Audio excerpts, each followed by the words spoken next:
all frightfully romantic. That this is an actual case history. And then as the picture begins to unfold, they realize that it is. What is the feeling of the people of New Zealand now about this motion picture being made of this famous murder case?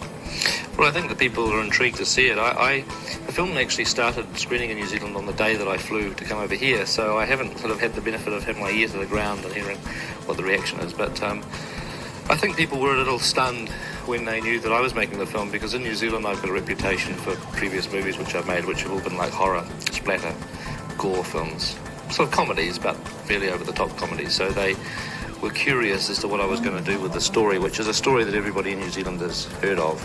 It's a bit like the Leopold Loeb case here. It's sort of one of those cases that's part of your nation's sort of notorious history.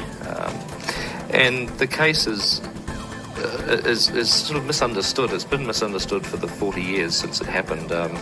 It's always been known for its like sensational sort of lesbian schoolgirl killer type of headlines that because in 1954 when this murder happened, nobody had a rational explanation for it. I mean, criminal psychology was fairly primitive in New Zealand at that time. So they figured that if there's no explanation, therefore the girls must be evil.